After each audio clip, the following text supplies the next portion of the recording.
26장 14절에서부터 761페이지 26장 14절에서부터 33절까지 26장 14절부터 단락으로 보면 하나, 둘, 셋, 넷, 다섯 단락. 이게 하나님께서 아까 26장 9절에서부터 13절까지 하나님께서 번성하게 하여 창대케 하고 장막을 세우실 것을 약속하신다고 하셨죠. 자, 이걸 이루어갈 때 하나님께서 다음과 같은 섭리를 반드시 해가신다는 것을 여기서 알려줍니다. 자, 14절에 여러분 이 그러나라고 나오죠. 그죠? 그러나 이게 이 용어가 아니에요. 이게 바로 임이라는 건데, 히브리어로 임이라는 건데, 뭐 할 때에 이 말이에요. 그러니까 아까는 내가 앞으로 이렇게 이루어 줄 때에 번성도 하고 뭐하고 한다는 거잖아요. 근데 이것도 너희들이 배반할 때에는 이런 거예요. 이게 무슨 조건이 없어요. 그러니까 뭐 한다는 얘기예요? 배반하게 된다는 거죠. 아까 그러니까 번성하게 하고 창대케 할 때에 이런 거하고 똑같아요. 똑같은 겁니다. 그러니까 약속인 거예요, 이게 전부 다. 자, 그러나 빼고요. 그래서 너희가 내게 청종치 아니하며 내 모든 명령을 준행하지 아니하며 나의 규례를 멸시하며 마음에 나의 법도를 싫어하여 나의 모든 계명을 준행치 아니하며 나의 언약을 배반할 찐대가 배반할 때에 이 말이에요. 배반할 때. 이건 만약 뭐 하면 안 덧잖아. 이게 이 번역을 주저한 거예요, 이 사람이. 제가 봤을 때는. 배반할 때예요. 배반할 때. 그리고 배반할 것임으로 이렇게 됩니다. 이 임이라는 말이 두 가지 뜻을 제가 더 찾아봤는데 뭐뭐 할 때에 그리고 뭐뭐 할 것임으로 이렇게 들어갑니다. 이래 되면 이제 이게 사람이 한다 이러면 보통 예지예정론이라 그러죠. 하나님이 알고 있고 하나님이 알고는 있었고 자유의지를 줬고 한 것에 따라서 하나님이 복과 저주 내린다. 이래 되면 자유의지가 딱 반이 들어오게 되는 겁니다. 성경 전체를 보면 그게 너무나 억지스럽다는 걸 알게 되지만은, 자, 볼게요. 배반할 때에 내가 이같이 너희에게 행하리니 곧 내가 너희에게 놀라운 재앙을 내려 폐병과 열병으로 눈이 어둡고 생명이 쇠약하게 할 것이요. 누가 그렇게 하신다고요? 여호와께서. 폐병과 열병으로 눈이 어둡고 생명이 쇠약하게 할 것이요. 뿌려도 어때요? 헛것이 된다는 거죠. 그리고 너희 대적이 그것을 먹을 것임이라. 그럼 내가 뿌려놓고 누가 먹게 된다? 대적에게 줘버린다는 거죠. 대적에게 줘버린다는 겁니다. 자, 그 대적에게 주는 내용이 밑에 이제 상세하게 나옵니다. 내가 너희를 치리니 17절 너희가 너희 대적에게 패할 것이요 너를 미워하는 자가 너희를 다스릴 것이며 너희가 쫓는 자가 없어도 뭐한다? 누가 쫓아오지도 않는데 그냥 두려워서 도망가게 된다는 겁니다. 자, 첫 번째예요. 두 번째, 이런 시험은 한 번쯤만 해주시면 좋은데 아니요. 이게 이스라엘 역사 전체를 이제 끌어가는 일이 되는 겁니다. 다윗 왕에게 통치 언약을 이룬 다음에 바로 이 일을 그리스도 올 때까지 이루어 가는 거예요. 아시죠? 아수르에게 맡기고 바벨론에게 맡기고 또 누구죠? 페르시아에게 맡기고 헬라에게 맡기고 로마에게 맡기고 마지막 날에는 어디에다가 주의 천년왕국도 어디에다가요? 짐승 권세에게. 이게 하나님. 그러면 아까 우리 9절에서부터 13절에 읽었던 3대 언약 사건은 사라질까요? 여호와께서 깨끗하게 하셔서 자기 원하는 하늘에 있는 나라를 드러내실까요? 그거 새하늘과 새 땅. 새하늘과 새 땅. 그런 구조로 되어 있어요. 자, 26장 18절. 너희가 그렇게 되어도, 그러니까 앞부분에 나와 있는 이런 재앙을 너희들이 당해도, 또 그걸 겪어도 내게 뭐하지 아니하면, 청종치 아니하면, 이것도 임이에요. 청종치 아니할 때면. 그러니까 거듭해서 뭐 한다는 얘기예요? 불순종한다는 얘기예요. 너희가 그렇게 되어도 내게 청종치 아니할 때 너희 죄를 인하여 내가 너희를 7배나 더 징치할지라. 여러분 여기에 내가 때린다는 말에 여호와가 강조되는 것과 아닌 것의 차이가 클까요? 적을까요? 예? 그냥 바벨론이 때린다 이 말하고 내가 때린 상황은 바벨론이 칩니다. 상황은 아수르가 침범하잖아요. 상황은 로마가 침범하잖아요. 근데 지금 이 사건에서는 누구 주어를 써요? 그러면 여러분 이게 여호와를 계시하신다라는 말하고 직접 관계가 있을까요? 없을까요? 중요하죠. 그런 면에서. 그래서 여러분 가정교회, 여러분 교회 역사에서 저 집사님이, 저 권사님이, 저 장로님이어서 대화하다가 끝나면 어디로 못 올라가요? 누가 그렇게 하신 일이다? 여호와께서 치셨다라는 말을 못하게 돼요. 근데 여러분 그게 마음만 먹으면 여호와 갖다 쓰면 다 될까요? 안 되는 거예요. 내 속사람으로는 하나님의 법 즐거워하되 또 한 밥이 나를 사로잡아 가는 것을 보는도다. 오라 나는 오고 죽을 지경이다. 못한다 이거 못한다. 예. 자, 그래서 이 내가 주어는 이 말씀이 누구의 계시 기록이기 때문에 그렇다. 여호와 계시 기록이기 때문에 그렇다. 19절 내가 너희 세력을 인한 교만을 걷고 너희 하늘로 철과 같게 하여 하늘을 철로 만들면 여러분 철판에 갖다 다 눌러버리는 거 아니에요. 여기 있잖아요. 철 왜 이렇게 무거운 거 갖다가 왜 그 차 같은 거 부실 때 그죠? 엄청 무서워. 그렇게 갖다 만들어 버린다는 거예요. 하나님이. 구름 저렇게 잘 날아가는 구름이 아니라 저걸 철판으로 덮으면 그게 뭐가 되는 거야? 압사시키는 거 아니에요. 참. 너희 수고가 헛될지라 땅은 그 산물을 내지 아니하고 땅의 나무는 그 열매를 맺지 아니하니라. 경작도 안 되게 하세요. 자, 2번 지났죠? 3번째 21절 너희가 나를 거스려 내게 청종하지 않을진대. 뭐 2번째하고 3번째가 붙어도 되지만 어쨌든 계속 진노가 심해지는 거죠. 너희가 나를 거스려 내게 청종치 않을진대 내가 너희 죄대로 너희에게 7배나 더 재앙을 내릴 것이라. 내가 들짐승을 너희 중에 보내리니 그것들이 너희 자녀를 움키고 너희 육축을 멸하며 너희 수요를 감속해 할지라. 너희 도로가 황폐하리라. 들짐승 보내서 다 물어 죽이겠다는 거예요. 자, 그 다음 이런 일을 당하여도, 자, 4번째죠. 이런 일을 당하여도 너희가 내게로 돌아오지 아니하고 나를 뭐 할 때? 대항할진대. 여러분 이 정도 3번 정도 때리면 보통 인간 돌아와요? 안 돌아와요? 여러분 자녀들 몇 번 때리니까 완전 돌아와요? 저는 한 2번 정도 얻어맞으니까 그 다음부터 겁이 나서 못하겠던데 그게 여러분 마음먹기에 달려있지 않잖아요. 주 예수 그리스도의 몸된 교회는 저는 천년왕국 시대 때 그냥 에덴 동산 회복하면 그냥 거기에 천국이 이루어지는 줄 알았어요. 잘 몰랐을 때. 그런데 보니까 새하늘과 새 땅 주기 전에 범죄하지도 않은 자들이 만들어 놓은 천년왕국을 누구에게 맡겨요? 사단에게 맡기더라고요. 그래서 여러분 이 교회에서 이 지상교회에서 뭔가를 하나님의 이름에다 맞추어서 안 보면 전부 다 인간적으로 봐도 다 상처로 돌아옵니다. 그러면 여러분 가정교회는 누구 이름을 각자 부르도록 한 역사밖에 다른 게 없을까요? 여호와 이름 각자 부르게 하도록 하는 하나님의 역사에는 다른 게 없어요. 이건 성경을 모르면 도저히 알 수가 없어요. 오늘 우리 같이 읽었는데 이거 한번 가서 읽어보세요. 26장 참 보겠습니다.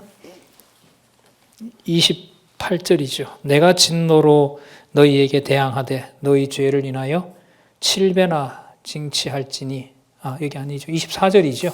네, 죄송합니다. 나를 대항할진대 나도 너희에게 대항하여 너희 죄를 인하여 너희를 7배나 더 칠지라. 내가 칼을 너희에게 가져다가 너희가 배반하는 그 원수를 내가 갚을 것이며 그게 그러니까 배반한 약속인 거예요. 그러니까 풀어서 읽은 겁니다. 너희가 나와 맺었던 언약을 배반한 그 원수를 내가 갚는다는 거죠. 여러분 이방 얘기를 안 하죠. 계속 지금 누가 한다고 얘기를 하세요? 내가 한다고 얘기를 하죠. 이게 뭐하고 관계가 된다? 여호와 계시와 관계가 된다. 너희를 원수를 갚을 것이며 너희가 성읍에 모일지라도 너희 중에 연병을 보내고 너희를 대적의 손에 붙일 것이며 내가 너가 의뢰하는 양식을 끊을 때에 열 여인이 한 너희 떡을 구워 저울에 달아주리니 너희가 먹어도 배부르지 아니하리라. 자, 네 번째였죠. 다섯 번째, 너희가 이같이 될지라도. 이렇게까지 하셔야 되나? 너희가 이같이 될지라도 내게 청종치 아니하고 내게 대항할진대. 여러분 요한계시록에 가면 이게 나오거든요. 하나님께서 진노를 모아다가 땅의 사람들을 치잖아요. 그럼 하나님한테 무릎을 꿇고 잘못했다고 할까요? 더 악해질까요? 예. 왜? 누구 때리면 더 악해지는 거 있죠. 뭐 순복하는 경우도 있지만 하나님이 그렇게 성품을 사악하게 만들어 놨어요. 저 한번 본때를 보여주겠다? 더 악해집니다. 더 악해져요. 저도 이걸 두 남자애들 키운다고 참 악독한 범죄를 많이 했는데 그래 되면 소나기에 될 것 같더라고요. 근데 안 되더라고요. 안 돼, 진짜 안 돼. 그래서 그 일로 성경 공부 안 할까 요즘 제일 두려워요.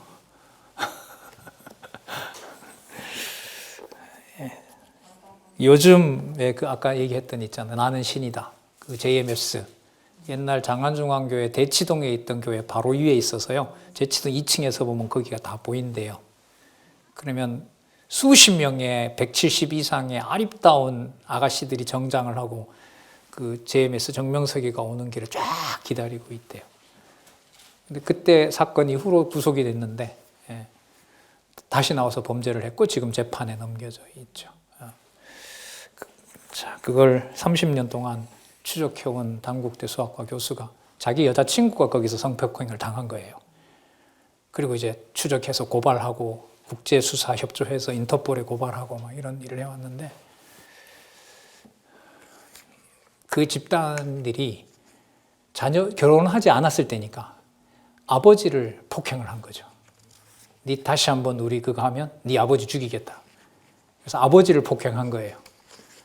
그랬더니 그 기자가 이번에 만든 그 기자가 가서 아버님 그때 심정이 어땠냐고. 제가 행복했습니다. 이런 거예요. 왜 행복했습니까? 아들이 맞아야 될 걸 내가 다행 맞고 끝냈으니 얼마나 행복합니까? 그 아버지 작년에 돌아가셨는데 인간적인 뭐 얘기라도 좀 뭉클하잖아요. 그죠? 제가 그걸 이제 보면서 난 뭐지? 이때 나는 이게 자체가 벌써 문제예요. 여호와가 왜 이렇게 가야 돼요?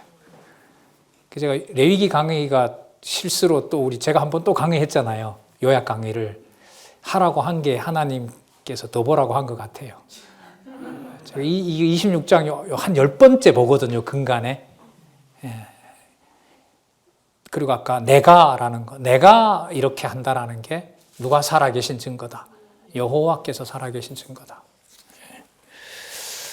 자, 제 자녀들이 다 봤더라고요. 그래서 봤으면 성경 공부했으면 좋겠는데 성경 모르면 큰일 나니까.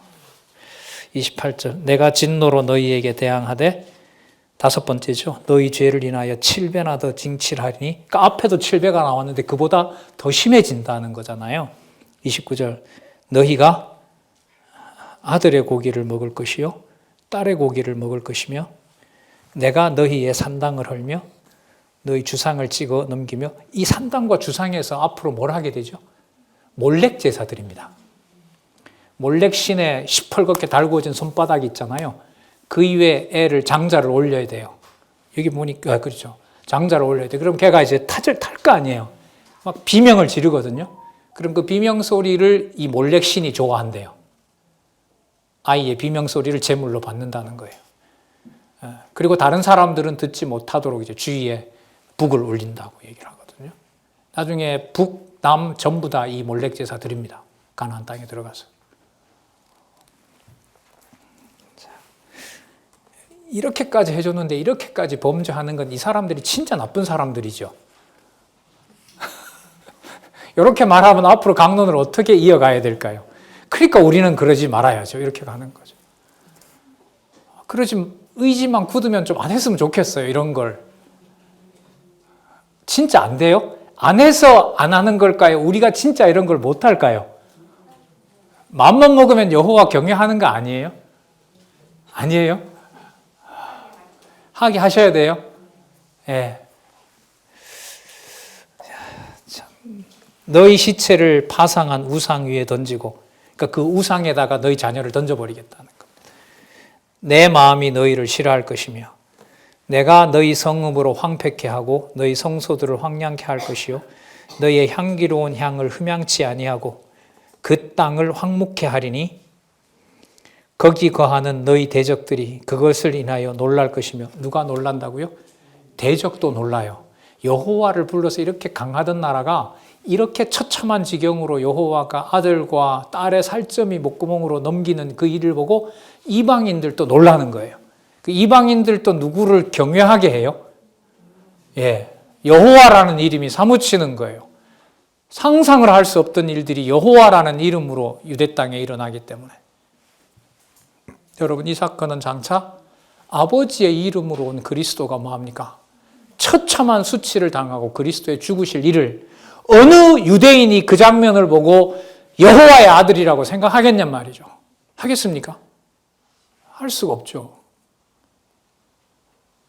제 가족 중에 하나가 예를 들면 저희 부모님이 포항에서 욕을 당했어요. 사거리에서 남들 보는 앞에. 제가 살겠습니까 여기?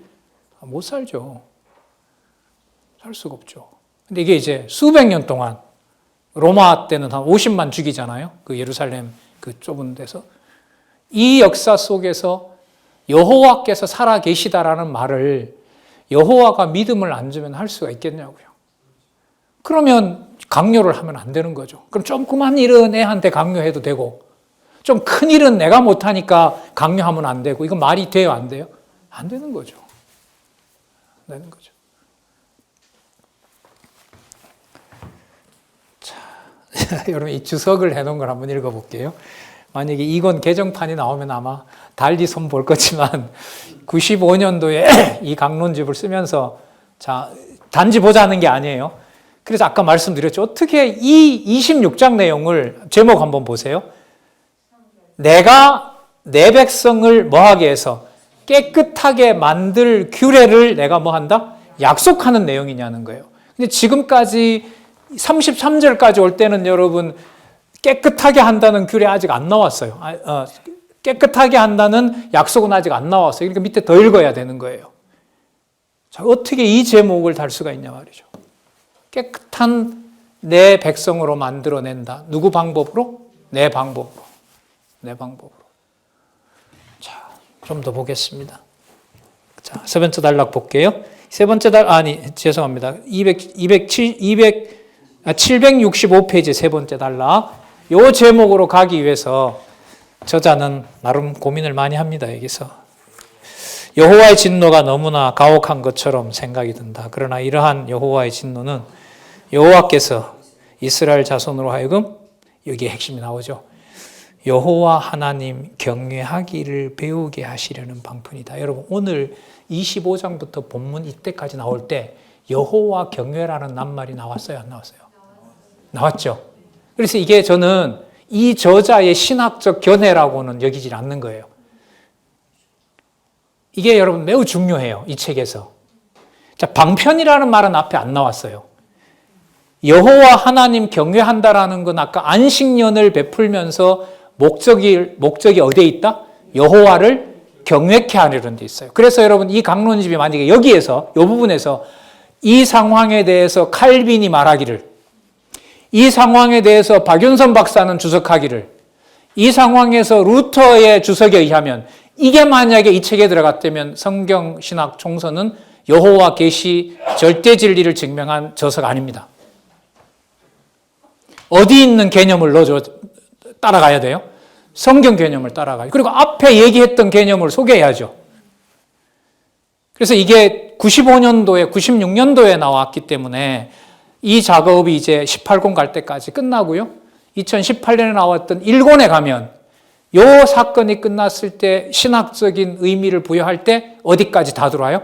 창세기까지 다 가지고 와서 이 모든 사건이 뭐와 관계되어 있다? 성경 한 부분이 아니라 성경 전체와 연관되어 있다. 그 목적은 여기 나오죠. 누구를 경외케 하는 데 있다? 예. 그러면 여러분 이게 상상이나 되나 보세요. 자녀의 살점이 목구멍에 들어갔는데 여호와 경외라는 게 머릿속에 떠오르는 게 무슨 의미가 있겠어요? 안 그렇겠어요? 말이 말이 이렇게 만들어지는 건 그렇다 쳐요. 자식의 살점이 입에 들어갔는데 허기는 적고 죽지 않으면 먹지 않으면 죽을 것 같은데 그 상황에서 여러분 여호와를 경외한다라는 게 무슨 의미가 있을까요? 인간적으로 말하면 없죠. 그러나 하나님은 그 목적을 어디에 두신 거예요? 누구 이름을 그때 한번 부른다는 거예요. 부르게 한다는 거예요. 여호와를 부르게 한다는 거죠. 근데 가정교회 역사를 저도 이제 어머니 고생하시다가 돌아가셨고 뭐 이런 저희 가정교회 역사도 교회를 주변으로 있었지만 뭐 말 못할 얘기들이 너무 많아요. 근데 그게 여기서 정리가 돼요.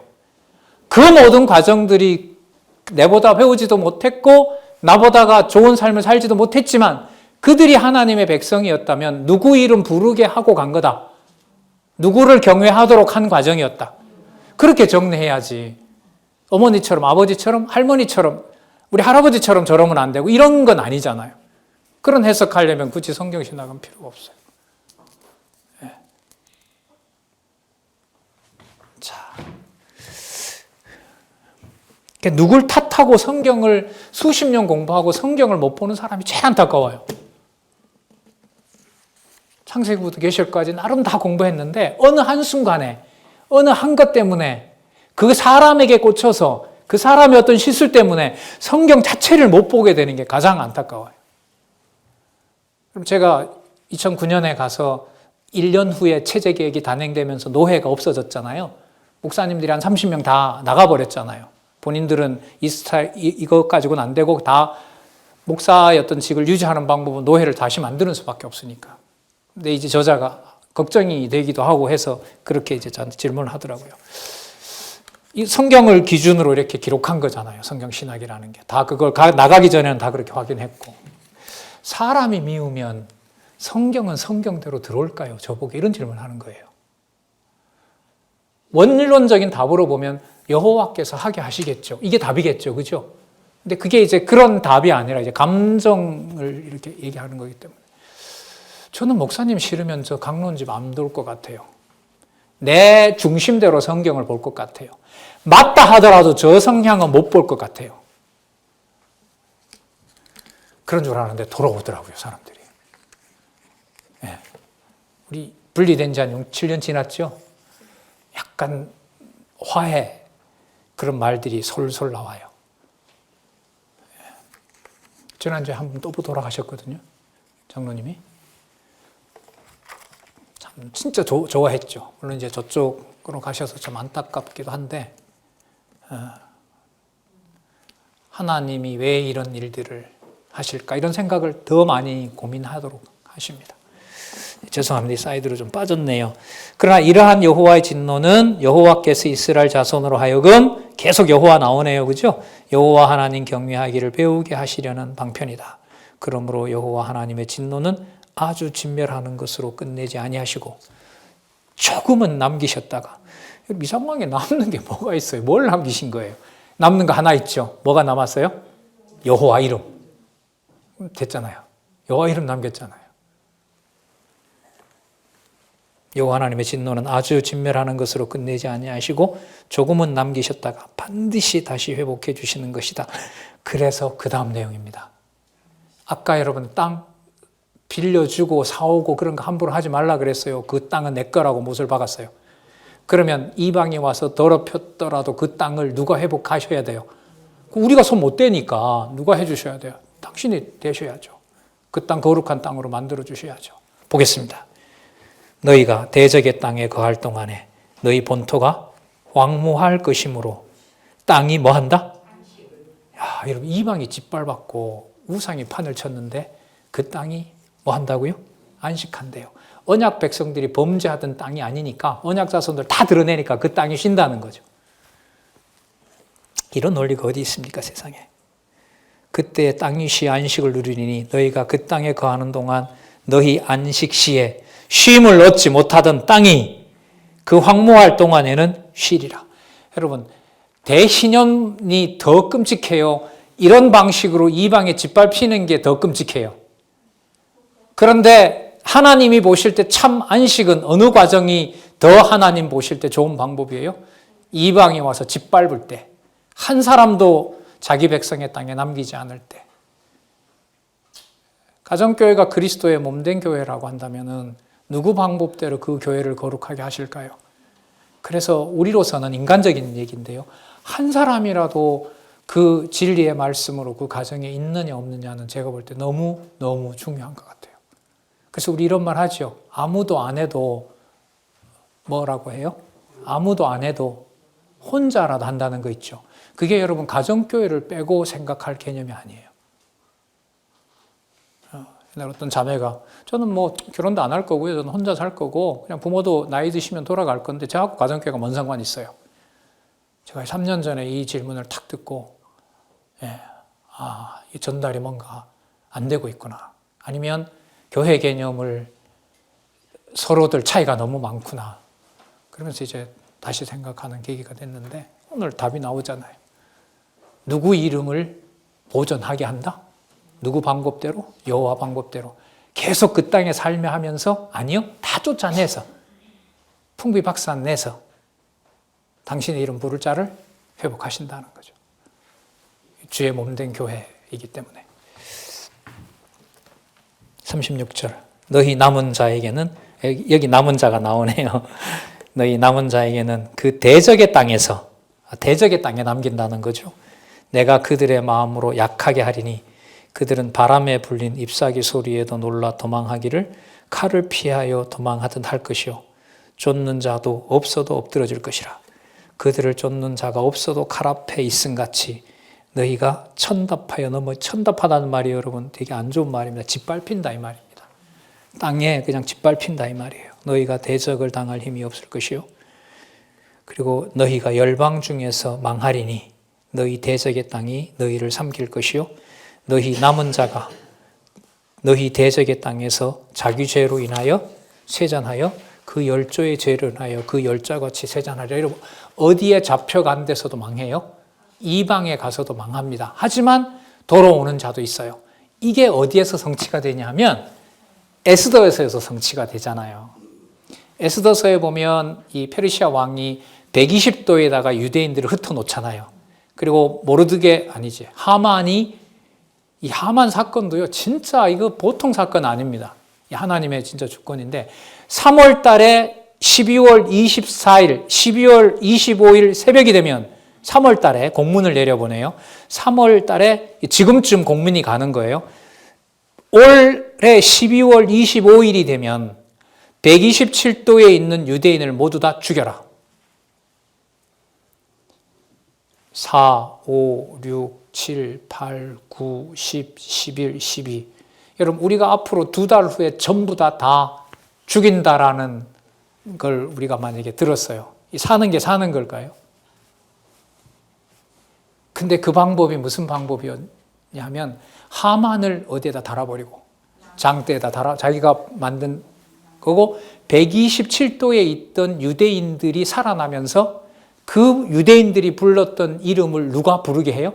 그 지방 원주민들이 부르게 하는 하나님의 자손언약 성취 섭리로 에스더서가 끝나는 거예요.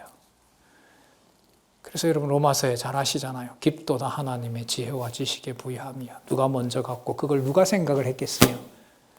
그럼 여러분 이스라엘 역사만 그럴까요? 여러분들과 저의 머리 대신 그리스도가 통치하는 교회가 그럴까요? 여기에서 출발하지 않다 보니까 이게 힘이 없는 거예요. 그 집안에서 이렇게 견디는 부모를 본 적이 없는 거예요, 자녀들이. 그냥 교회 가는 부모, 그냥 말씀 좋다는 부모, 조금은 자유로운 부모. 그러니까 저희가 바깥에 나가서 교회를 다니고 하니까 도저히 못 가겠대요. 왜냐하면 여기서 생활했던 교회 생활이라는 게 다른 교회 생활하고 외적으로 다 다르니까. 다 이상하게 보이는 거고 오히려 그렇게 하는 사람들이 정상이라고 얘기하고 모여서 예배도 안 봐? 그 한마디에 반박을 못 하겠더라는 거예요. 그리고 그냥 계속 공부한 것밖에? 근데 공부는 예배는 아니거든. 자기네들의 통념으로 봤을 때. 거기서 오는 이제 혼란이. 그 문제의식도 하나님이 주시죠. 물론. 조금씩 설명을 해가는 거죠. 확인하는 작업을 진리의 말씀과 더불어 그렇게 나눌 수 없었던 그런 부족한 증거들이 우리를 많이 해달게 하죠. 자, 계속 볼게요. 2장 40절에 또 강조합니다. 26장 40절에 한 번이 아니라 또 강조해요. 그들이 자기 죄와 그 열조의 죄와 및 그들이 나를 거스린 허물을 자복하고 또 자기들이 나를 뭐하였으므로? 대항하였으므로 나도 그들을 대항하여 그 대적의 땅으로 끌어갔음을 깨닫고, 누가 끌어갔음을 깨달아요? 여호와께서. 범죄한 자신들을 여호와께서 지금 시련을 주시고 있고 또한 매를 들었다는 걸 알게 하고, 그 다음에 보세요. 그 할례 받지 아니한 마음이 뭐하여서? 낮아져서. 그럼 때리면 낮아지는 건 내가 낮아질까요? 때리기 위해서 낮아지게 해주셔야 낮아질까요? 예, 아주 비슷한 얘기 같지만 전혀 다른 얘기입니다. 사랑이 없으면 천사의 말이라도 뭐가 된다고요? 그 말은 마음만 먹고 사랑스럽게 전달하면 천사의 말이 저절로 될까요? 하나님이 보실 때 아가페가 전달이 되는 걸까요? 아니죠. 따라서 여러분, 성경 신학은 성경 정보를 많이 알고 있는 성경 지식주의가 아닙니다. 우리 어른들, 선배들 가능한 한 이것 가지고 논쟁하시지 말았으면 좋겠어요. 저는 열받으면 그냥 보지 말고 가서 기다렸다가 성경 보게 하면 성경 읽으셨으면 좋겠어요. 이번에 보셨잖아요. 갑론을박 해봤자 뭐가 돌아옵니까? 그래서 지혜로운 분들은 아예 탈퇴해버리고 진정될 때까지 그냥 성경 공부만 하겠습니다. 전 현명하다고 봐요, 그게.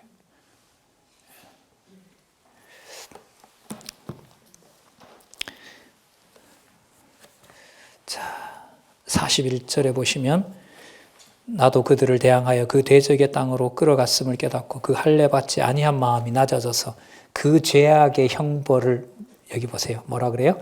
순히 받으면, 이것도 똑같아요. 순히 받게 될 때에. 그러면 순히 받게 되는 때를 누가 정해놨다는 거예요? 그렇죠. 여호와께서 정해놓은 거죠. 여러분, 70년 동안 포로 생활을 하는데 오늘 가서 열심히 순수하게 회복을 했어요. 그럼 하나님이 정한 70년이 감해져서 69년으로 줄어들까요? 아니, 1년으로 줄어들까요? 아니에요. 예.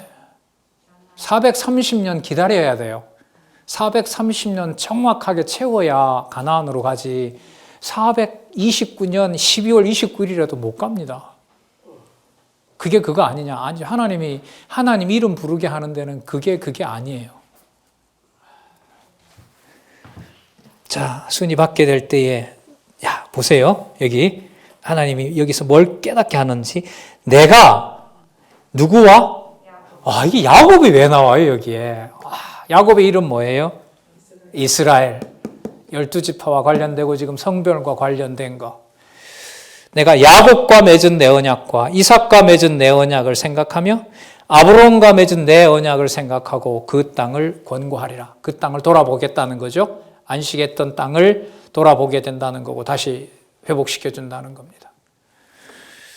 돌아올 때 여러분 539년에 돌아오거든요. 539년에. 아브라함은 2000년이에요. 그럼 이게 몇 년 동안의 역사예요? 1500년 동안의 역사입니다.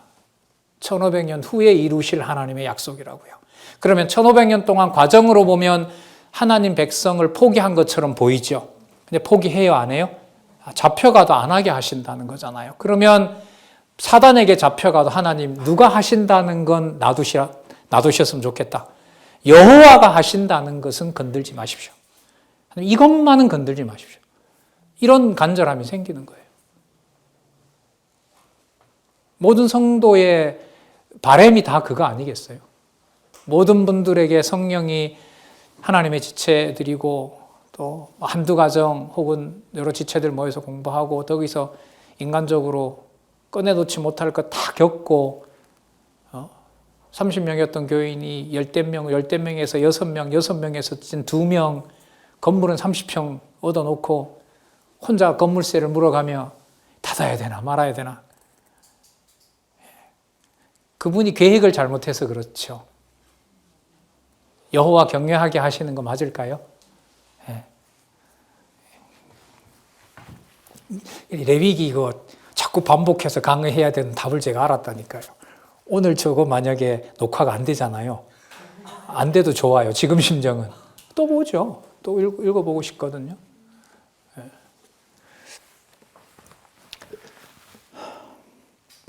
43절. 야곱, 이삭, 아브라함 다 나왔네요. 그들이 나의 법도를 싫어하며 나의 규례를 멸시하였으므로 그 땅을 떠나서 사람이 없을 때에 땅이 황폐하여 뭐 한다고요? 안식을 누리라. 황폐가 뭐가 된다고요? 이게 말이 되냐 말이에요. 이렇게 끝났는데 무슨 안식? 하나님 뜻대로 된 거니까 안식이죠. 글쎄요, 이런 말씀 우리 어디가 못 듣잖아요. 그죠? 어디 가서 이런 말씀을 해줘요, 누가? 얼마나 고마워요, 지체들이, 함께 보는 분들이 있어서. 그들은 자기 죄악으로 형벌을 순히 받으리라. 약속입니다. 그런즉 그들이 대적의 땅에 거할 때에 내가 여기요, 내가 실어버리지 아니하며 미워하지 아니하며 아주 멸하지 아니하며 나의 그들과 세운 언약을 폐하지 아니하리니 왜냐하면 나는 아브라함, 이삭, 야곱에게 약속한 것을 이루는 여호와고 그 여호와를 누구에게 전능자로 나타내줬다? 여러분들에게. 나는 여호와 그들의 하나님이 되리라. 내가 그들의 하나님이 되기 위하여 열방의 목전에서 애굽에서 인도하여 낸 그들의 열조와 맺은 언약을 그들을 위하여 뭐한다? 기억한다. 그러면 누가 정한 때가 돼서 그 사건들이 성취되도록 하세요? 여호와께서. 왜요? 나는 여호와이기 때문에. 나는 여호와이기 때문에. 그럼 계시기록의 목적 한마디로 딱 나왔죠, 답이. 성경 기록 목적은 하나님이 누구이시다? 여호와시다. 전능자가 여호와시다. 이 모든 것은 그리스도에 대한 약속이다. 그래요, 권사님 참.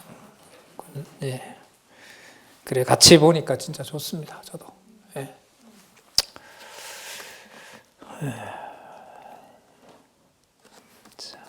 26절 이상은 여호와께서 시내산에서 자기와 이스라엘 자손 사이에 모세로 세우신 규례와 법도와 율법이니라. 전부 다예요. 하나님이 시내산 언약 다. 여러분 하나 지나왔는데요. 44절 있죠. 44절로 다시 가셔서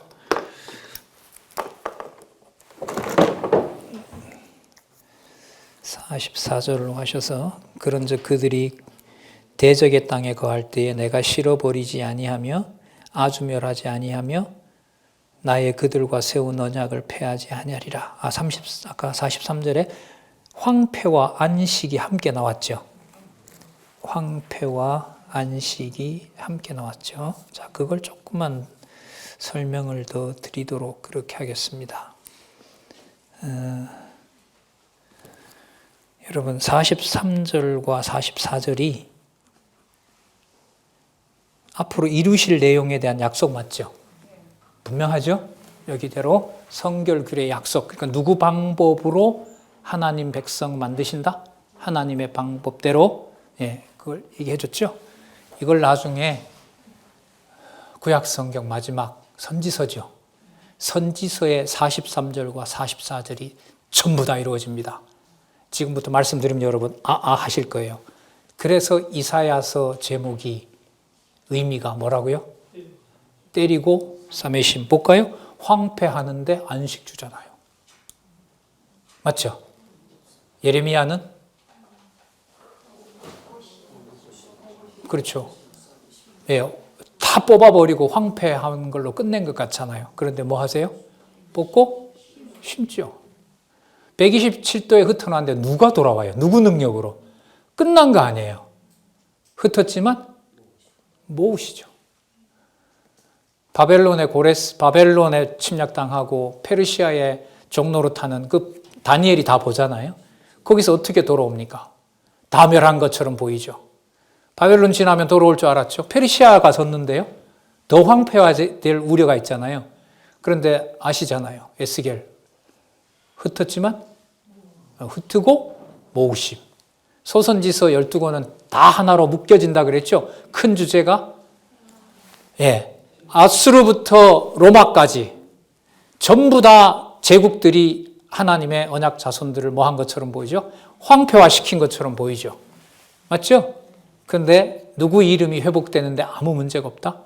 여호와의 이름이 회복되는데 아무 문제가 없습니다. 따라서 여기에 황폐와 안식이라는 43절하고 44절에 그런즉 그들이 대적의 땅에 거할 때, 자, 때리고 맞았고 그 다음에 뽑혔고 흩어졌고 멸망당했고 황폐화되었지만 실어버리지 아니하며 미워하지 아니하며 아주 멸하지 아니하여 그들과 세운 언약을 폐하지 아니하리니 왜냐하면 나는 여호와 그들의 하나님이 되리라. 따라서 43절과 44절은 선지서 전체에 뭐가 된다? 근거가 된다. 이게 요즘 여러분 줌반에서 제가 재미 보고 있는 겁니다. 왜? 강론집 1권은 개정판에서 이렇게 안내를 해주고 있기 때문에 여러분 이게 만약에 본문 내용과 전체를 보는 방법이 아니라면요 관주 성경하고 똑같아집니다. 여러분 성경신학은 관주 성경으로 보는 방법이 아니에요. 일단 관주 성경은 구속사에다 맞추어요. 인간 구원하는 쪽에 있는 구절들을 모아요.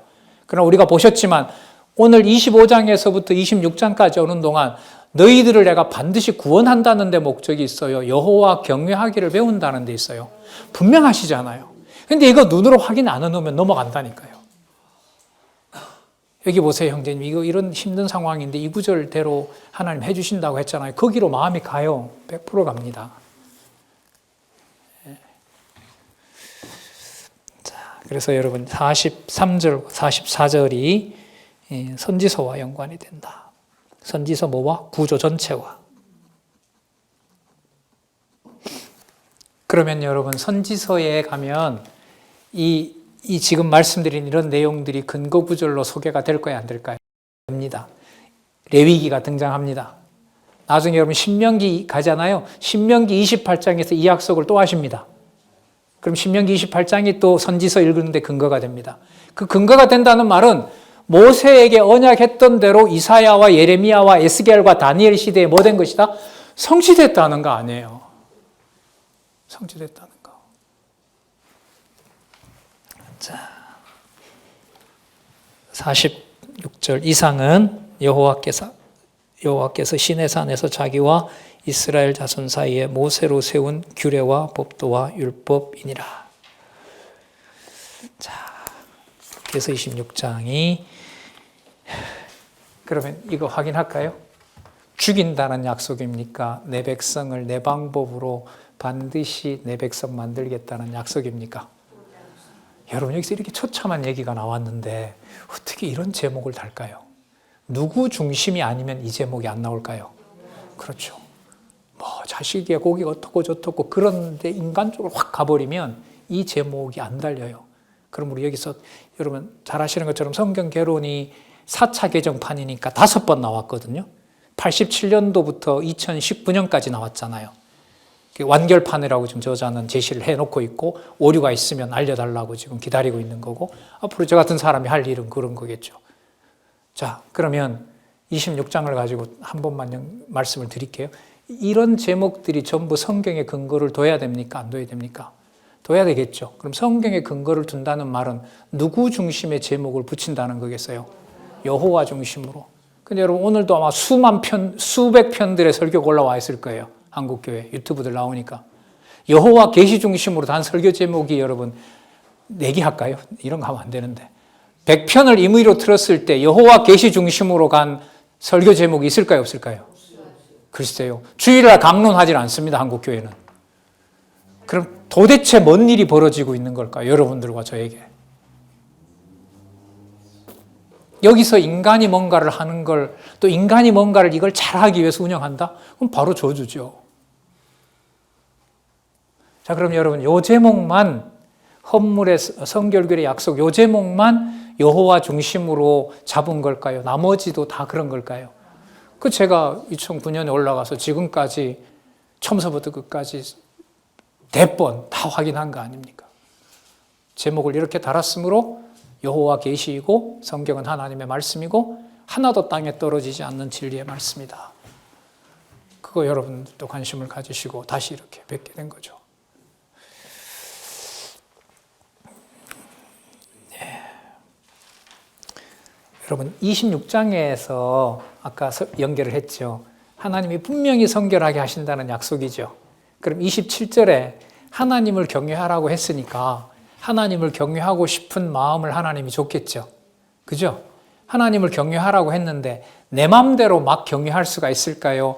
어떻게 경외를 하게 하는지 각 지파마다 각 제사장들에게 각각 다 하나님이 또 은사로 줬을까요?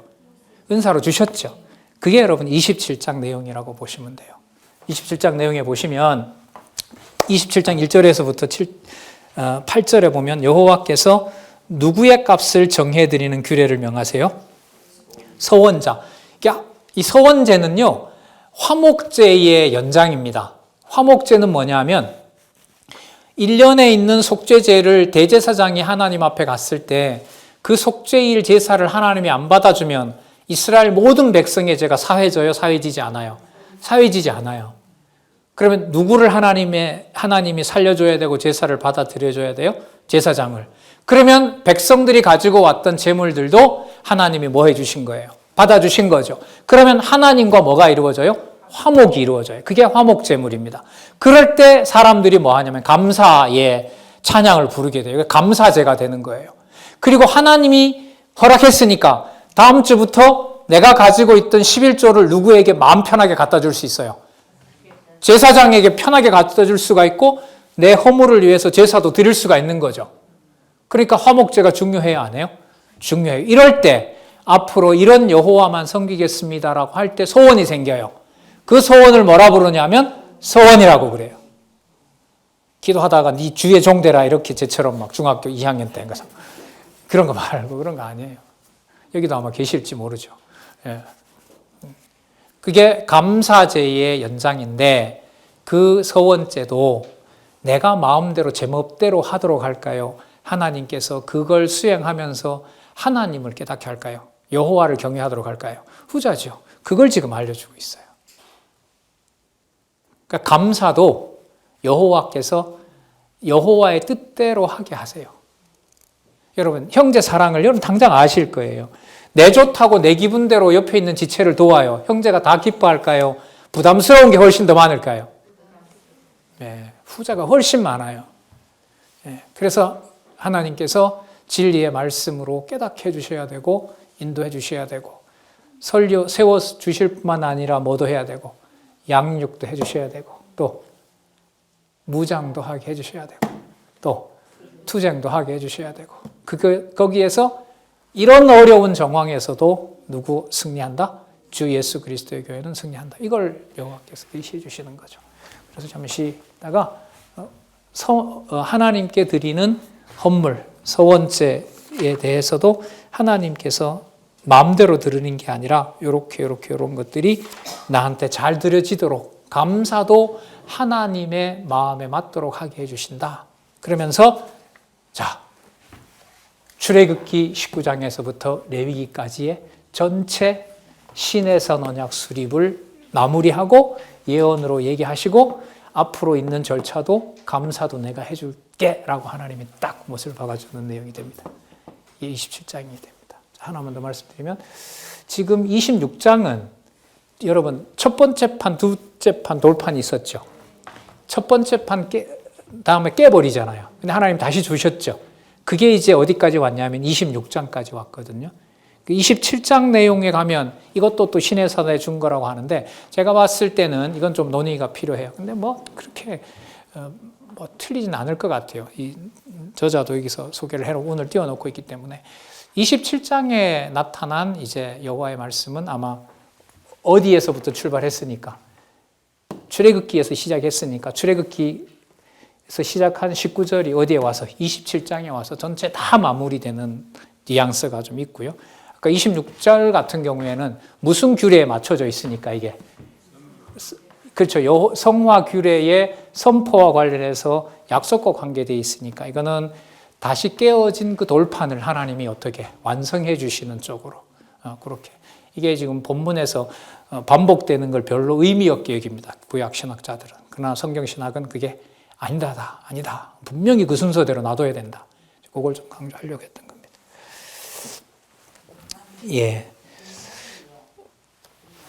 잠시 쉬셨다가 우리 12시에 다시 시작하도록.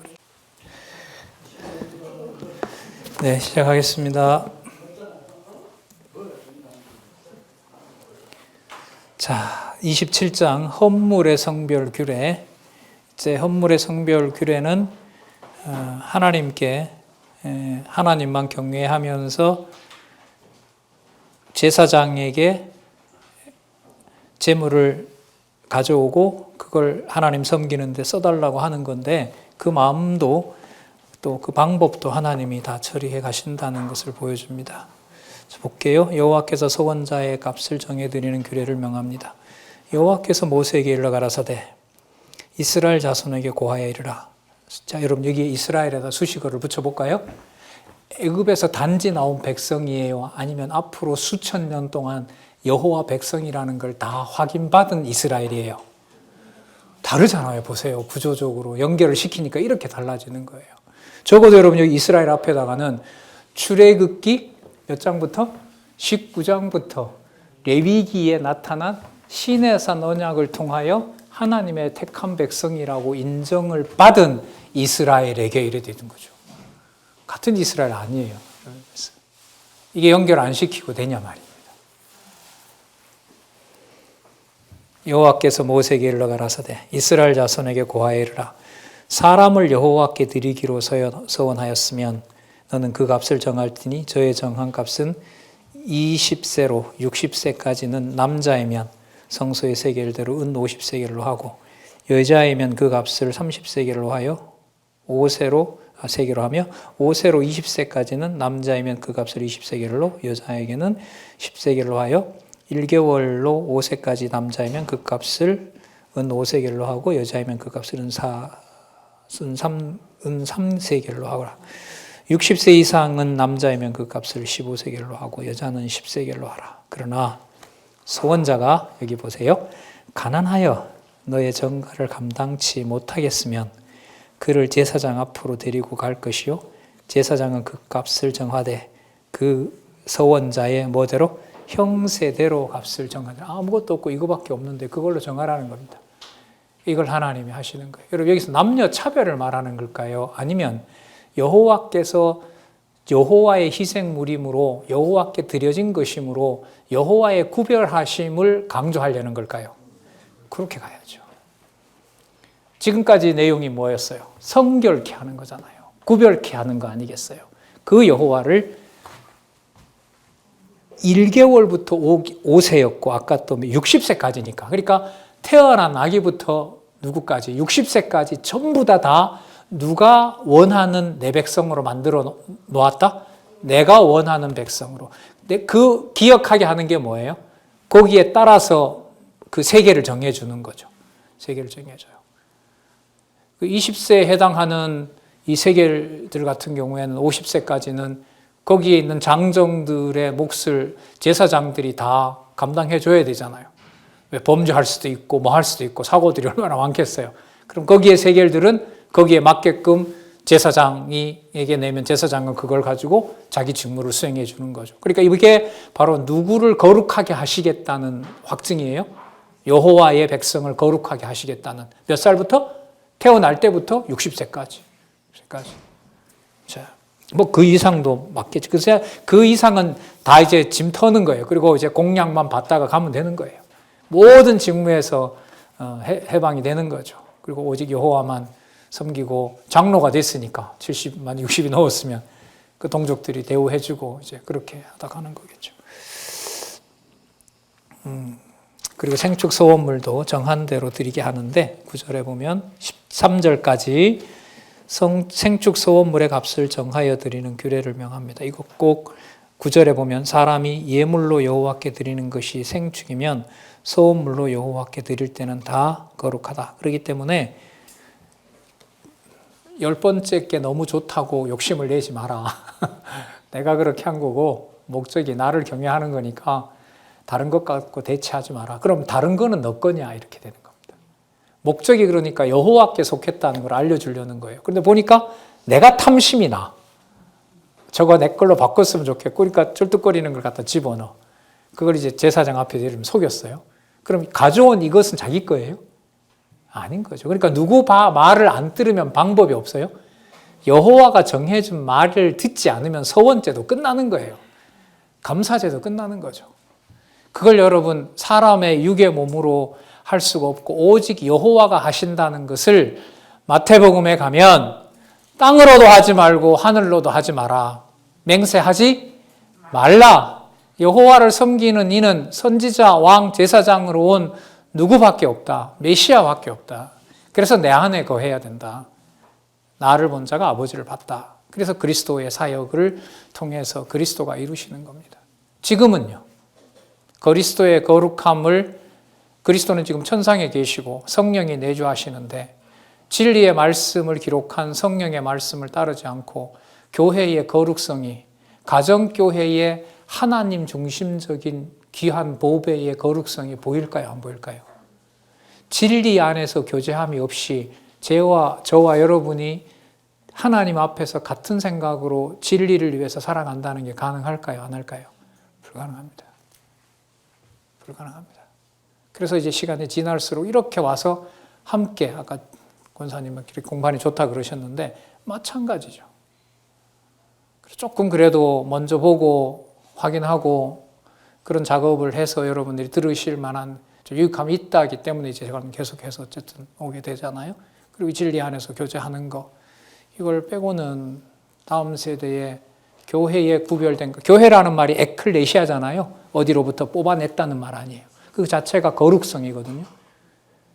가족 관계들이 그냥 어떤 친분의 혈육에 다 얽혀서 그런 걸로 간다면 그걸로만 간다면 거기에서 하나님의 거룩성을 설명하기는 어렵죠. 이게 이제 우리가 지금 바라고 있는 바이고 다음 세대들을 그렇게 길러주기를 바라는 바이고 저 같은 사람은 저보다 젊고 많은 유능한 후배들이 성경신학을 어렸을 때부터 전공하고 그 시대에 풍부하게 누릴 수 있는 그런 기회를 아무것도 아닌 것 가지고도 유럽교회 500년 동안 수백 명의 개혁신학자들이 나타나서 나름대로 누리게 했는데 이렇게 해주고 하나님 그냥 닫아버리면 좀 많이 아쉽지 않습니까? 이제 이런 생각도 드는 거죠. 물론 여러분 누가 문자도 보내왔던데 제도 만들려고 하냐? 당신이 대학에 있으니까. 글쎄요. 적어도 그런 마음은 없어요. 전혀. 그런 마음은 없고. 이렇게 해보니까 저도 여러분 2009년에 갔잖아요. 이것저것 하면서 인간적으로 갈증이 나서 못하겠어요. 계속 끊어지잖아요. 뭔가 여러 가지 일들을 하다 보니까. 그래서 좀 처음에는 힘드셨지만 이렇게 가서 다시 확인하고 다시 뵙고 이 성경의 진리성을 찾아가니까 너무 감사하죠. 자, 12절에 보면 제사장은 그 우열간에 정가할지니 그 값이 제사장의 정한 대로 될 것이며 그가 그것을 물으려면 정가의 그 5분의 1을 더할지니라. 자, 그 하나님에게 드리지 못했던 것을 제사장에게 와서 다시 5분의 1을 더해서 그 정한 대로 그렇게 계산을 하라고 합니다. 자, 27장 14절에서부터 15절 집이네요. 사람이 자기 집을 구별하여 여호와께 드리려면 제사장이 그 우열간에 정가할지니 그 값이 제사장이 정한 대로 될 것이요. 제사장의 몫이 크죠. 그 다음에 27장 16절에서부터 25절 밭을 드리려 할 때 값을 정해드리는 규례를 명합니다. 여러분 아까 땅 문제가 25장부터 나왔는데 이건 누구 거니까 파고 팔고 하지 말라고 얘기해요.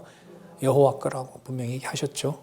거기서 한번 볼게요. 26절 사람이 자기 기업된 밭 얼마를 구별하여 여호와께 드리려면 두락수대로 정가하되 보리 한 호멜지기에는 은 50세겔로 계산할지며 17절 그가 그 밭을 희년부터 구별하여 드렸으면 그 값을 내가 정한 대로 할 것이요 그 밭을 희년 후에 구별하여 드렸으면 그게 이제 몇 년 남은 거 있겠죠. 그럼 그 연수를 따라 계산하고 정가에서 그 값에 상당하게 감할 것이며 여러분 이게 지금 땅이 여호와에게 속하기 때문에 그 땅을 보상하는 절차도 누가 가르쳐줘요? 여호와께서 가르쳐 주시죠.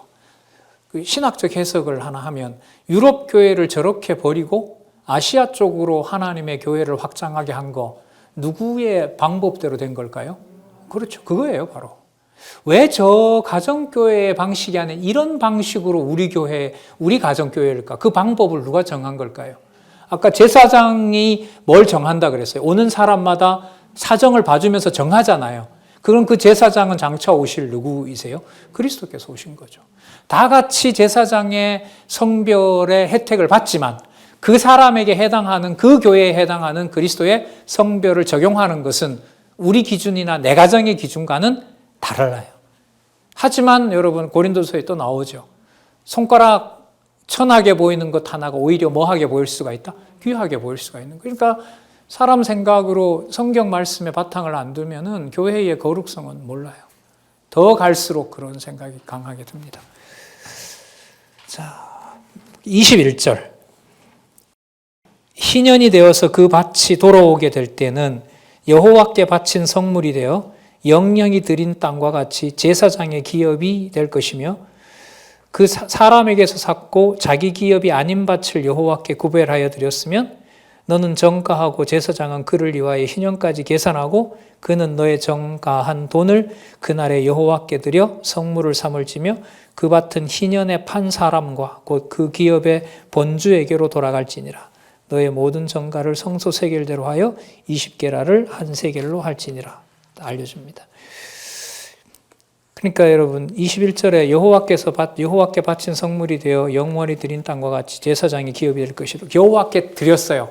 희년이 되면 그 땅 내 거예요. 제사장 줘야 돼요. 제가 땅을 가지고 있는데 제사장에게 갖다 줬어요. 내가 이제 마음에 기쁨을 생겨서 이걸 사용해서 하나님 잘 섬기세요라고 했는데 그 땅이 담보가 잡혀 있어요. 40년 동안. 자, 그러면 담보가 50년 후가 되면 풀리잖아요. 그럼 그 땅이 내 거가 되겠어요? 원래 드린 대로 제사장을 줘야 되겠어요? 제사장에게 주라는 거예요, 이 말씀이. 그리고 이 목적은 어디에 있다고 아까 얘기했죠? 21절에 희년이 되어 그 밭이 돌아오게 될 때에 누구에게 바친 성물일 때는, 그렇죠, 여호와께 바친 성물이 되어 영원히 드린 밭과 같이 됐을 때는 그걸 누구에게? 제사장에게 돌리라는 거죠. 그럼 아까하고 일관성이 있죠. 땅의 영원한 소유주는 누구다? 여호와 하나님이시다. 여러분, 땅은요, 피조 세계 전체하고도 관계돼요. 태초에 하나님이 뭘 지으시니라? 그렇죠. 천은 지은 게 아니거든요. 보여주는 계시세계고 그건 새하늘과 새 땅인 거고, 물론 피조물이긴 해요, 성경신학에서는. 그리고 이 땅 창세기 1장 2절에서부터 이루어지는 역사는 어디죠? 땅의 얘기인 거죠. 근데 그 땅이 누구 거다? 내 거다. 그런데 그리스도가 오면 물질적인 이 땅이 무슨 세계가 된다? 신령한 세계가 된다. 신령한 세계가 된다. 그럼 그리스도의 몸이 우리랑 눈으로 보기에 같을까요? 다를까요? 육신의 몸이 같을까요? 다를까요? 코가 3개고 예수님은 다리가 4개고 그래요? 아니죠. 오히려 사람들이 봤을 때는 뭐하게 보여요? 신분으로 보면 요셉의 아들이고 분명하죠? 그리고 했던 일로 보면 목수일을 이어받았고 누구의 오라버니고 누구의 형님인 거예요. 요한복음에 가면 그 본성은 뭐라고요? 하나님이세요. 성령이 임하시는 여러분들과 제 가치가 그렇습니다. 그래서 함부로 명령을 못하는 거예요. 가정교회는 내가 그래도 돌봤으니까 내가 명령해요? 아니죠? 아니에요. 이 원리를 저희들이 지금 사무치게 깨달아가고 있잖아요, 지금. 이게 요 말씀이에요. 자, 그리고 27장 26절에서부터 27절. 부정한 짐승일 경우 정가하여 드리는 규례를 명하십니다. 오직 생축의 첫 새끼는 여호와께 돌릴 첫 새끼라. 여러분, 자, 정리해 볼까요? 여러분, 땅. 아까 분명히 누구 거라 그랬죠? 자, 아까 0세부터 60세까지 그 구별하는 것, 백성도 누구 거라는 거죠? 여호와 거죠. 지금 우양도 내 거. 그럼 전부 누구 거? 여호와 거. 여호와 거. 여기서 중요한 게 여호와 거다라는 것도 중요한 거지만 여호와께서 뭐 해주지 않으면 자기 거룩한 게 될 수 없어요. 여호와께서 속죄하지 않으면은, 죄를 없애주지 않으면은 그게 여호와께 뭐가 될 수 없어요? 거룩한 제물이, 소유물이 될 수가 없어요. 근데 그걸 아까 누구 방식으로 한다고 26장에 살펴봤어요? 누구 방식으로 깨끗하게 할 거다? 여호와의 방식으로. 처참한 방법으로. 상상할 수 없는 방법으로 내가 내 교회를, 요즘 하면 교회죠. 이 교회를 내가 내 방식대로 세우고 보존할 거야. 이거 약속 아니겠습니까? 예. 구약의 그림자도 그런데. 교회의 단위로 내 자신을 보게 되면 입이 다 닫히죠. 진짜 교회라면 오직 누가 손댄다는 거 우리 오늘 25장에서부터 확인했어요. 여호와께서 땅도 백성도 우양도 이른바 3대 언약 다 본인이 원하는 대로 본인께서 성결하게 해갔다는 거죠. 그래서 중간에 너가 말이지 장로님이요 권사님이요 그 집사님이 그렇게 이건 안 맞아요. 점점 갈수록 집안에 아이도 마찬가지겠죠. 교회를 빼버리면 될런지는 몰라도 참 엄격해요. 이 성경이라는 게.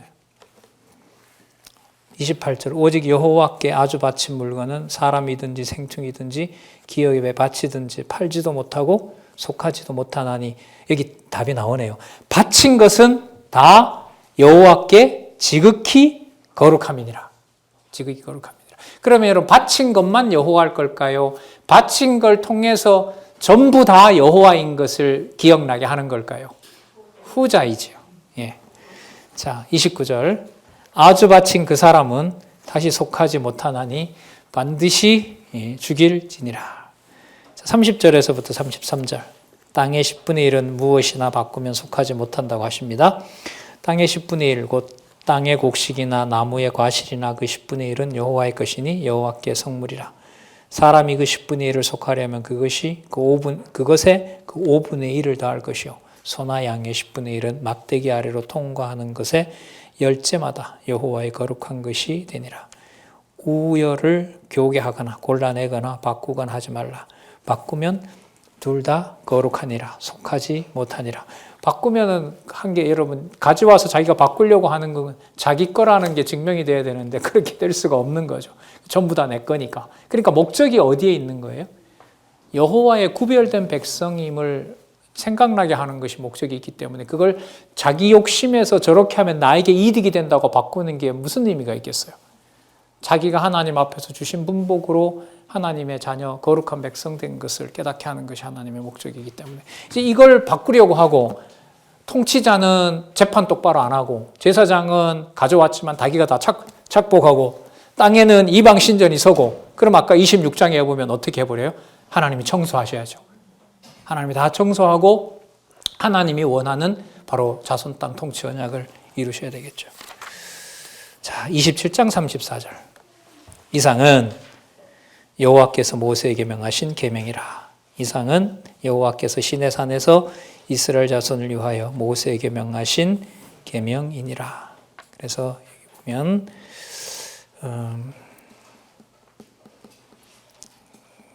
자, 이 775페이지에 보시면은 774페이지 제일 밑에 줄에 보면 그러므로 출애굽기 34장에서부터 레위기 27장까지는 여호와께서 시내산에 나타나셔서 이스라엘 자손을 위하여 모세에게 두 번째 시내산 언약을 세우시면서 명하신 내용이다. 이 저자는 지금 여기에서 출애굽기 34장에서부터 34장이면 어디서부터예요? 깨어진 돌판 새로 만들어 주신 거. 그때부터 27장까지를 연결했는데 저는 아까 26장까지를 보고 27장은 출애굽기에서부터 다 담으면 어떨 거냐. 여러분 제가 이 말씀을 드리는 게 이런 것들이 앞으로 성경 신학과 관련해서 성경의 논리적 통일성과 관련해서 확인을 해가야 될 거예요. 있는 동안에 확인하고 같이 연구하고 이제 이런 것들이 성경의 통일성하고 직접 관련이 되는 거죠. 자, 정리를 하도록 하겠습니다. 775페이지 하나, 둘, 셋, 네 번째 단락 출애굽기 19장에서부터 레위기 27장은 여호와 하나님께서 모세로 하여금 이스라엘 자손에게 시내산 언약을 세우게 하신 내용으로 첫 번째 세우신 시내산 언약이 이스라엘 자손의 범죄로 증거판이 파괴되므로 다시 두 번째 시내산 언약을 세우시는 섭리 내용이라는 것이 분명하게 확인되었다. 이러한 시내산 언약은 여호와 하나님께서 후일에 택자들을 위하여 율법을 온전하게 영원히 이루어 주시려고 여러분 여기에 율법을 온전하게 영원히 이룬다라는 구문 똑같은 건 아니지만 이런 개념이 루터나 칼빈이나 신학자들의 개념일까요? 성경에 근거를 두고 성경에 있는 개념들일까요? 후자입니다. 이게 여러분 성경 신학, 신학적 해석에서 매우 중요합니다. 이게 전적으로 성경에 의존하고 있다, 성경에 근거한다는 것을 확인해 준 게 강론집 1권 개정판입니다. 그래서 거기에 맞춰서 지금 2권이나 2권에서부터 신약쯤 가면 이게 거의 딱 정해져요. 그 선지서 가도 정해지는데 7권, 8권까지는 이런 부분들이 이제 계속해서 이제 확인이 되고 있어요. 근데 거기에 성경 구절들이 충분히 들어가 있지 않아요. 그러다 보니까 이게 이 저자의 생각인지 어떤 신학적 이론인지 진짜 철저하게 성경에 근거를 둔 건지가 뭐예요? 명확하지 않죠? 그래서 지금 목요일 날, 그 월요일 날 줌반에서 제가 일단은 틈나는 대로 이걸 찾아서 이거 성경적인 개념입니다.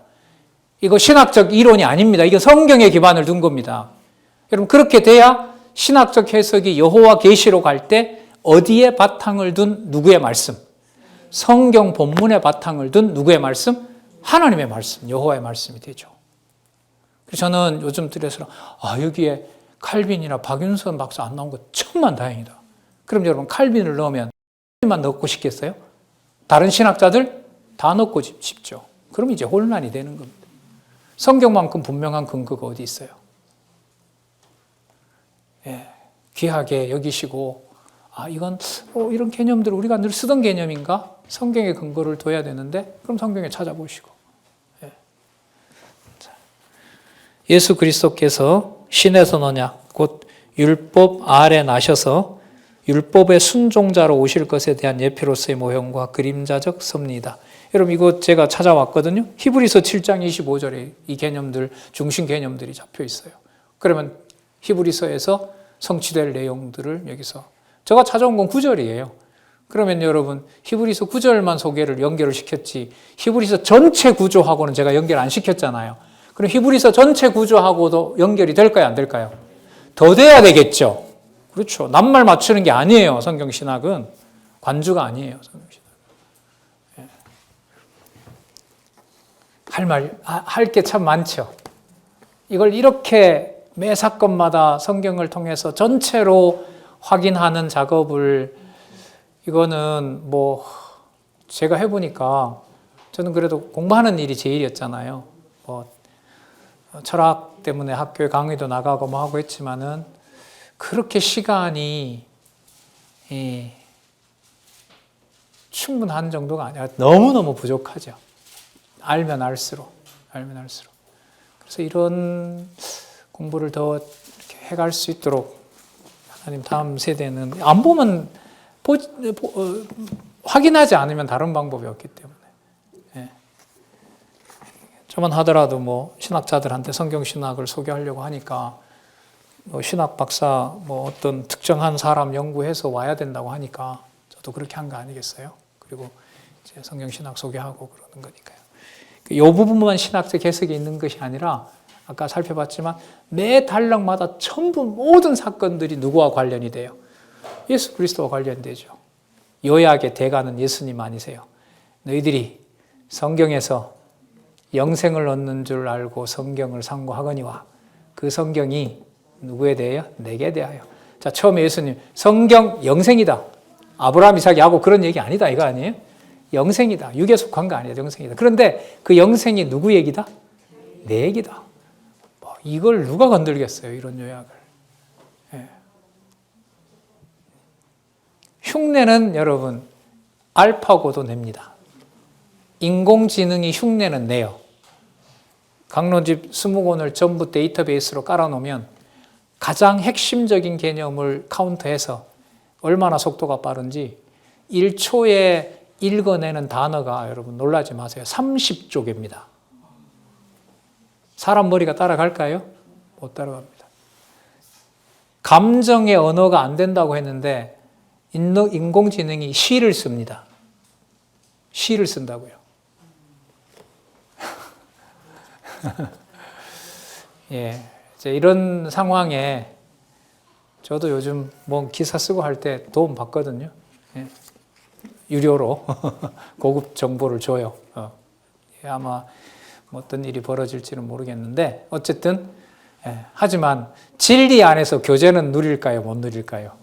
근데 앞으로 진리 안에서 교제 누리는 것처럼 행세를 할까요? 못할까요? 하죠. 요한계시록에 약속되어 있으니까. 적그리스도의 형상으로 그리스도처럼 행세하게 하신다고 약속을 하고 있으니까. 그렇기 때문에 지금 여러분 우리들에게 진리 안에서 내 혼자만 공부하는 게 아니고 이렇게 알고 있는 여러분들과 같이 진리 안에서 교제를 알고 믿는 게 하나 된 걸 쉽게 가볍게 볼 수가 없죠. 진짜 우리는 우리 시대에 이랬다가 많은 건지 그래서 같이 확인하시면 좋겠다는 겁니다. 자, 볼게요. 그리고 예수 그리스도께서 시내산 언약 곧 율법 아래 나셔서 율법의 순종자로 오실 것에 대한 예표로서의 모형과 그림자적 계시섭니다. 776페이지 가서 보겠습니다. 위에서부터 두 번째 줄. 시내산 언약인 율법은 메시아 곧 그리스도에 대한 언약이라는 뜻이다. 그러니까 여호와께서 시내산에서 모세로 하여금 이스라엘 자손에게 율법을 명하신 것은 그들로 하여금 그 율법을 지켜 행하게 하려는 것이 근본 목적이 아니라 그 율법의 저주 아래 그리스도를 보내실 것을 언약하시려는 것이 근본 목적인 것이다.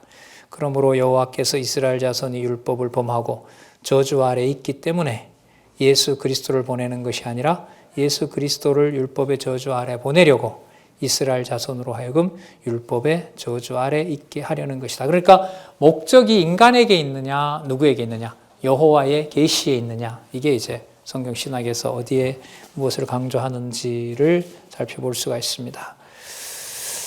자, 우리 한 20분 남았는데 서론만 민수기 제3절 광야 시른의 교훈에 대해서 논리적 연결만 하고요. 조금 일찍 마치도록 그렇게 할게요. 자, 광야 생활 40년이 어디로 가는 길이죠? 가나안, 약속의 땅으로 가는 거잖아요. 그리고 거기에서 뭘 주세요? 하나님이 시련을 주세요. 자, 여기서 요 시련하고 오늘 살펴본 25, 26, 27 혹은 출애굽기 19장에서부터 레위기 전체 내용과 광야 40년 동안 시련을 겪는 거. 시련의 내용은 여러분 큰 사건은 하나가 뭐죠? 출애굽 1세대들이 뭐 한다? 다 죽여버린다. 여호수아 갈렙 빼고. 그럼 진짜 다 죽여버린 걸까요? 다 죽여버린 걸까요? 성화 규례가 성취되는 과정일까요? 예, 요겁니다. 요게 연결고리예요. 물론이죠. 신학적으로 말하면. 그런데 우리는 아까 권사님 옛사람 죽고 새사람 산다는 건데 상상이나 하는 방법으로 죽여요? 아니에요. 상상을 못해요. 내가 하나님 앞에서 나로 나되게 한다라는 게 그렇게 쉬운 말이 아니잖아요. 많이 아니죠? 네, 공감하시잖아요. 네. 어이구까지 하시면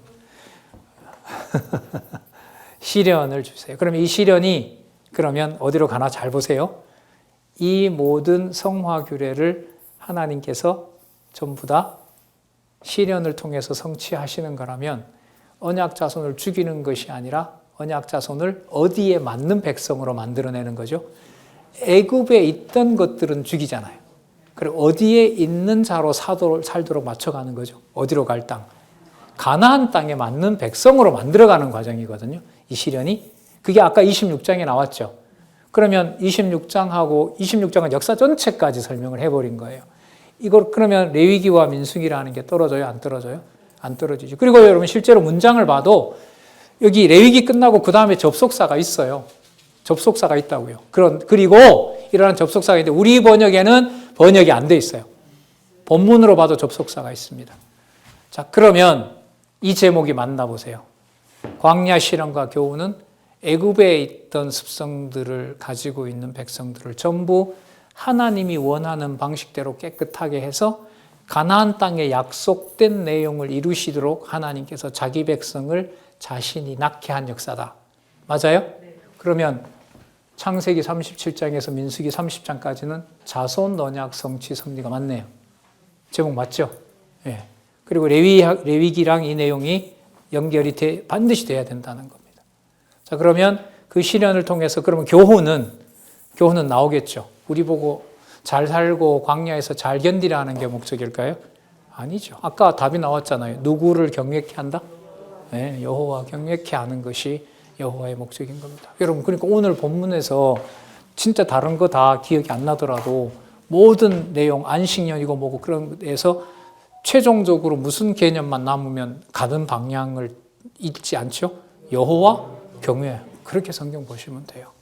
이게 본문 안 보고는 듣는 것 가지고는 안 되더라고요.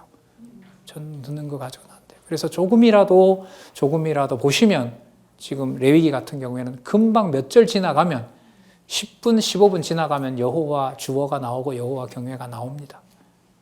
그렇게들 같이 공부해 가셨으면 참 좋겠습니다. 그러면 어떻게 이제 하나님께서 대열을 정비하고, 대열을 정비하는 것도 자손 언약 성취와 관련될까요? 안 될까요? 되죠. 직결되죠. 그러면 성별 예시는 뭐냐면, 예비는 뭐냐면, 정비한 자기 백성을 하나님께서 거룩하게 하시는데, 거룩하게 생활하도록 해야겠죠. 거룩하게 생활하도록 하는 게 바로 뭐냐면, 성별규례 회막에 누가 어느 자리에 가라고 일러주는 게 바로 생활의 규칙이에요. 야, 나 아론 옆에 붙어서 일할 거야. 그게 자기 마음대로 돼요? 안 되는 거예요. 그러니까 대열을 정비해서 하나님 말씀을 들어야 무슨 백성으로 40년 동안을 갈 수 있는 거죠? 하나님의 백성으로. 그 방법을 누가 일러줘요? 여호와께서. 789페이지 보세요. 789페이지. 789페이지도 보시고 843페이지도 보세요. 같이 이렇게 접어서 보시기 바랍니다. 789페이지에 보면 이스라엘 12지파에 뭐가 나와요? 진 배치도가 나오죠. 자기 마음대로 가서 막 섰을까요? 하나님이 서라는 데 가서 섰을까요? 그렇죠. 그리고 여러분, 이 목적이 여호와를 하기 위한 거죠. 그러면 중심이 갈 때도, 있을 때는 이렇게 포진을 하고요. 갈 때도 뭐가 먼저 가야 될까요? 법궤가. 그게 843페이지에 있어요. 그래서 789페이지 옆에다가 이스라엘 12지파 진 배치도 옆에다가 843쪽도 참고 이렇게 적어 놓으시면 히브리서 공부하시면서 이 두 개를 보면 여호와의 이름을 누구 방법으로 보호하신다? 여호와께서. 843페이지 보세요. 아까 그건 있을 때 여호와의 성막을 지키는 방법이고요. 이거는 생활할 때, 행군할 때, 가나안 땅에 갔을 때 뭐라고 나와 있어요? 이스라엘 자손 행진 배치도. 제일 앞에 뭐가 있어요? 언약궤, 고앗 자손의 매죠. 그 다음에 장자 르우벤이 아니에요. 누구를 앞세워요?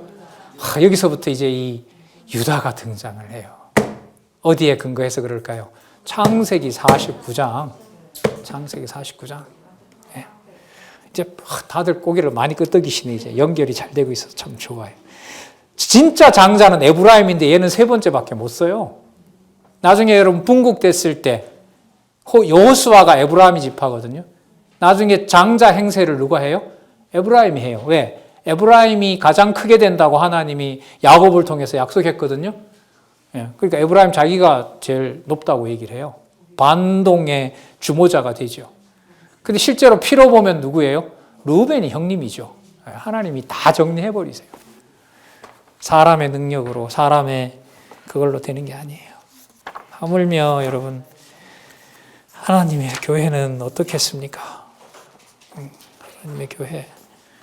진짜 거기 속한 분들, 진짜 진리에 낙오 없이 다 같이 그렇게 같은 진리로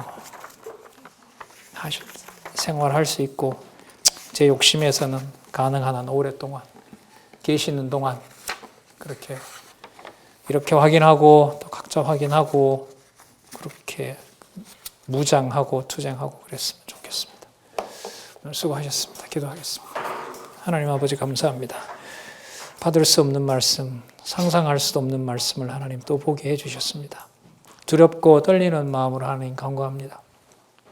받을 성품도 아니고 받을 인품도 아니고 뭔가를 해서 보상받아야 될 것도 아무것도 없는데 어찌 이렇게 기록하신 말씀에 이 생명수와 같은 이 말씀을 맛보게 하셨는지 하나님 이 시간에 단지 감사를 드립니다. 붙잡아 주시고 어떤 상황에서라도 하나님 경외하는 데서 벗어나지 않도록 우리를 지켜주시옵소서. 자라는 자녀들 내 마음대로 되지 않는다고 크게 좌절하지 말게 하시고 시를 얻든 못 얻든 여호와 경외하는 것을 차분하고 편안하게 권할 수 있는 앞선 세대들로 하나님 인도해 주시옵소서. 다시 감사드리오며 예수님의 이름으로 기도드렸습니다. 아멘.